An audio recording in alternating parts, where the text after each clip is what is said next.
ओम नमः शिवाय, ओम नमः शिवाय। हरि ओम तत्सत, हरि ओम तत्सत। सभी महानुभावों को मेरा सादर स्पर्श, नमस्कार। माता बहनों को चरण स्पर्श। मैं आज सर्ववेद में विहंगम योग का प्रधान सद्ग्रंथ सर्ववेद का जीवन में आचरण मनुष्य को महान बनाता है एवं सर्ववेद विहंगम योग का प्राण है, मूल तत्व है। यह विश्व का अद्वितीय आध्यात्मिक सद्ग्रंथ है। इसके फलस्वरूप हम बड़े भाग्य मानुष तन पावा, सुर दुर्लभ सब ग्रंथ निगावा। नर तन सम नहीं कम नहीं देही, जीव चराचर जाचक जेहि। मानव जीवन भगवान की प्रदान की हुई सर्वोत्तम विभूति है।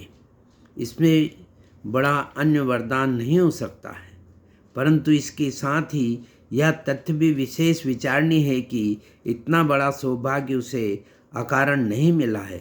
परम पिता परमात्मा की इच्छा है कि मनुष्य तन मन एवं वचन से शुद्ध एवं सबल होकर प्रभु को इस सृष्टि को विशेष सुंदर, सुखी एवं समृद्ध बनाने में इसके कार्य में सहयोग करे।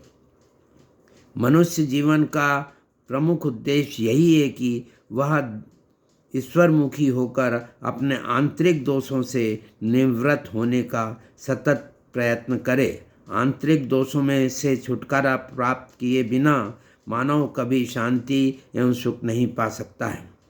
मन एवं मनुष्याणाम कारणम बंध मोक्षयो, इस शास्त्रीय युक्ति के सार यही है कि बंधन और मोक्ष का कारण मन है।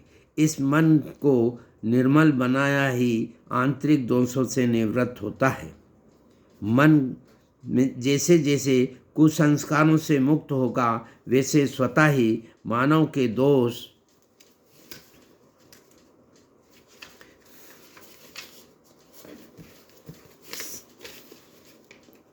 तुरंत संभव बंधन हो जाएंगे। यही कारण है और यह मुक्ति की ओर अग्रसर होता जाएगा। अर्थात सार बात यह है कि मानव इस मायामय संसार के मोह अंतित अपने पूर्व संचित कुछ संस्कारों को दूर करने का प्रयास करे तथा हरि माया कृत दोष बिनु हरि भजन न जाहि। इस सत्य वचन पर विश्वास कर साधन मार्ग की ओर आगे बढ़े। भगवान राम कृष्ण परमहंस देव ने कलयुग का युग धर्म भक्ति बतलाया है। गोस्वामी तुलसीदास के मतानुसार इस युग में केवल हरि नाम का ही आधार है। त्रिताप सतप्त मनुष्य के अंतःकरण को शांति प्रदान कराने में प्रभु नाम स्मरण एवं भगवत प्रार्थना ही परम महा सहायक है। भगवत प्राप्ति के लिए जैसे जिससे मत उतने मत है, परंतु सबके लिए मूल में आवश्यकता है निर्मल श्रद्धा एवं अटल विश्वास की। श्रद्धा एवं विश्वास के आश्रय से ही मनुष्य अपनी आंतरिक रुचि, स्वभाव एवं संस्कार अनुसार साधना के मार्ग में प्रवृत्त होता है तथा यह स्वाभाविक मार्ग ही उसके आम विकास के लिए सच्चा एवं श्रेयस्कर है। फिर भी इस स्वाभिवाक्ता की जागृति के लिए पूर्वी मनुष्य को इस ओर सतत प्रयत्न करने के लिए नित्य नियमित रूप से साधन भजन की आवश्यकता रहती। इसी विचार से प्रेरित होकर मैं सर्ववेद बौद्धिक विवेचन अथवा पुस्तकीय ज्ञान का आधार पर नहीं, इस महाग्रंथ में परमाणु से परमाणु तक के समस्त एवं बाह्य तत्व ज्ञान अभ्यंतर भेद साधन को सरल हिंदी भाषा में मैं दोहे के रूप में 5 दोहे पढ़ूंगा, जिसमें प्रथम मंडल के तृतीय अध्याय आत्मा की 6 देहों सुमन कुंडली का वर्णन कर उसका हिंदी भाष्य रूपांतर करूँगा। इसमें 16 दोहा से 20 दोहे तक का 5 वो करूँ।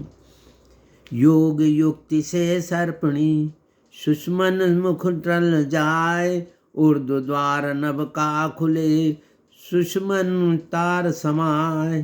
मकर तार सुषमन लगी उल्टे गगन दुआर, दिव्य मंडल झूलन परे धारक संधि आधार।